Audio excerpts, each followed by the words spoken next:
Hello friends, welcome back to my channel. আশা করি আপনারা সবাই খুব ভালো আছেন। তো আপনারা থাম্বনেল দেখে নিশ্চয়ই বুঝে গিয়েছেন আজকের রেসিপিটি কী। তো হ্যাঁ, আজকে আমি তৈরি করতে চলেছি স্প্যানিশ অমলেট। তো এটা খেতে অসম্ভব সুন্দর। তো চলুন এই ভিডিওটি স্কিপ না করে স্প্যানিশ অমলেট রেসিপিটি দেখা যাক। তো আমি প্রথমে এখানে কয়েকটা সবজি কুচিয়ে নিয়েছি। এখানে আমি একটা আলু মাঝারি সাইজে সেটা এরকম লম্বা লম্বা করে কুচিয়ে নিয়েছি, একটা পেঁয়াজ নিয়েছি আমি লম্বা লম্বা করে কুচিয়ে নিয়েছি, একটা ক্যাপসিকাম এরকম ছোটো ছোটো একটু পিস করে কুচিয়ে নিয়েছি, আর একটা টমেটো নিয়েছি, সেটাও একটু লম্বা লম্বা পিস করে আমি কুচিয়ে নিয়েছি। তো আপনারা চাইলে বাঁধাকপি ইউজ করতে পারেন, এটা অপশনাল, আমি ইউজ করিনি। তো এখানে আর নিয়েছি 3টে মতো কাঁচা লঙ্কা আমি কুচিয়ে নিয়েছি। তো আপনারা ঝাল খেতে চাইলে কাঁচা লঙ্কা ইউজ করবেন। তো এবার আমি গ্যাসের মধ্যে আমি ফ্রাইং প্যান বসিয়ে দিয়েছি এবং ফ্রাইং প্যানের মধ্যে আমি 3 পলা মতো সর্ষের তেল দিয়ে দিয়েছি। তো এরপর আমি এর মধ্যে দিয়ে দিচ্ছি যে আলুগুলো আমি সরু সরু করে কুটে রেখেছিলাম, সেই আলুগুলো কিন্তু সরু সরু করেই কুটতে হবে, নাহলে কিন্তু সেদ্ধ হতে নাও পারে, তার জন্য সরু সরু করছি। আর এরপর আমি পরিমাণ মতো বা স্বাদ মতো আমি নুন দিয়ে দিয়েছি। দিয়ে আমি এটাকে তেলের সাথে ভালোভাবে মিশিয়ে নিচ্ছি আলুগুলোকে, আর নুন সাথে দুটো একসাথে ভালোভাবে মিশিয়ে নিচ্ছি। তো আপনারা যদি ফ্রাইং প্যানে না করে সিলভারের কোনো জিনিসে করেন তাহলে কিন্তু আপনারা সেটা ভালোভাবে গরম করে নেবেন তেলটাকে। তো এখানে দেখুন আমার এই যে আলুগুলো ছিল, আলুগুলো একটু হালকা লালচে বর্ণ ধারণ করেছে, একটুখানি আর কি ভাজা হয়ে গিয়েছে। তো এরকম একটু ভাজা হয়ে গিয়ে থাকলে এবং সেদ্ধ হয়ে গেলে আমি এবার দিয়ে দেবো যে ক্যাপসিকাম আর টমেটো ছিল সেইগুলোকে। তো আমি ক্যাপসিকাম আর টমেটোগুলোকে দিয়ে দিলাম। তো এগুলোকেও এবার আমি খুন্তি দিয়ে একটু নেড়ে চেড়ে দিচ্ছি আলুগুলোর সাথে, যাতে ভালোভাবে ভাজা যায়। তো আমি নেড়ে চেড়ে নিই, এগুলোকেও একটুখানি সময় নিয়ে ভেজে নিচ্ছি 2 মিনিটের মধ্যে। তো আমার এগুলো ভাজা হয়ে গিয়েছে, এবার আমি পেঁয়াজটা দিয়ে দিলাম।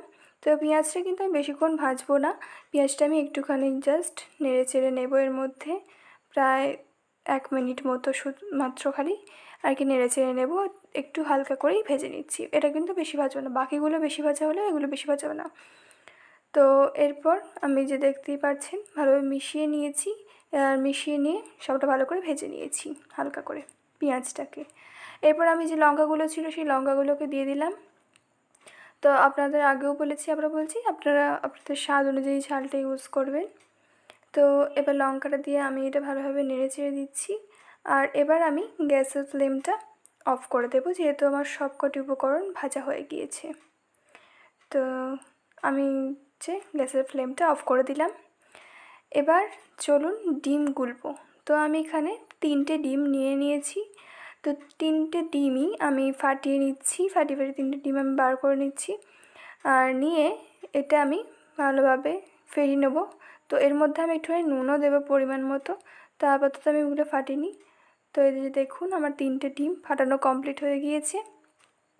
তো এরপর আমি এখানে আবার স্বাদ মতো নুন দিয়ে দিলাম। তো নুন দিয়ে আমি এটা ভালোভাবে ঘেটে নিচ্ছি, মানে ভালোভাবে একটু একটু ফেটিয়ে নিচ্ছি। এরপর এটা দেখুন ফেটানো হয়ে গিয়েছে ভালোভাবে। ফেটানো হয়ে গেলে আমি যে সব সবজিগুলোকে ভেজে রেখেছিলাম সেই সবজিগুলোকে একটু একটু করে এর সাথে মিশিয়ে দিচ্ছি। তো আমি খুন্তি করে নিই, একটু করে করে এর সাথে মিশিয়ে দিচ্ছি। তো আমার সমস্তটা নেওয়া কমপ্লিট হয়ে গিয়েছে। এবার সবকটি যে ডিম ছিল সব ডিমের সাথে সব সবজিগুলোকে আবার ভালোভাবে আমি মিশিয়ে নিচ্ছি। এরপর আমি এটাকে ভেজে নেব। তো চলুন ভেজে নেওয়া যাক এটাকে। তো এবার আমি আবার ফ্রাইং প্যান বসিয়ে দিয়েছি। তো এর মধ্যে আমি 1 পলা বা 1 চা চামচ মতো সর্ষের তেল আবার দিয়ে দিয়েছি। দিয়ে আমি যে ডিমটা গুললাম এই মাত্র সবজিগুলোর সাথে সেটা দিয়ে দিলাম। তাই পুরো ডিমটা দিয়ে দিয়েছি এবং দিয়ে এরপরে চামচটা দিয়ে আমি 4 সাইডে একটুখানি ভালোভাবে স্প্রেড করে দিচ্ছি, যাতে এটা পুরো কড়াই জুড়ে ঠিক মতো সব জায়গায় থাকে। তো এটা কিছুক্ষণ আমি হতে দেব, একটা পিঠটা হলে তবে একটা পিঠ উল্টাবো। তো আপাতত আমি এটা হতে দেব।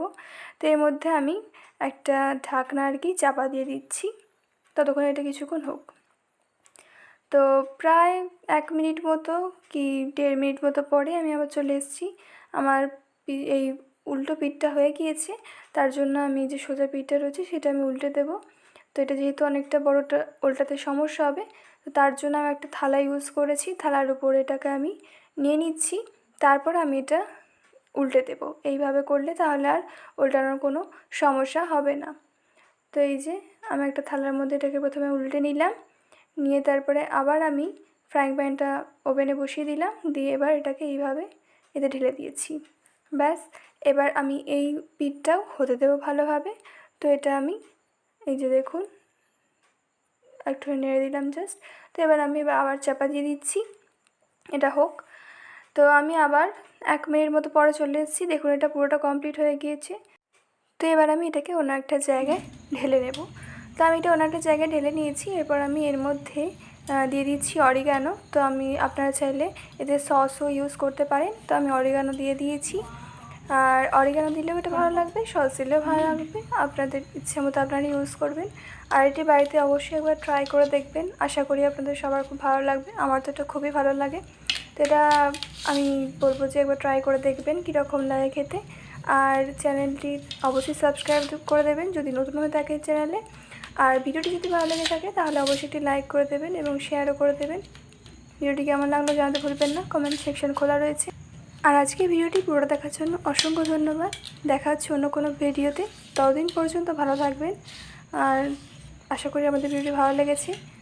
তো দেখা হচ্ছে অন্য কোনো ভিডিওতে, আজকের মতো এই পর্যন্তই।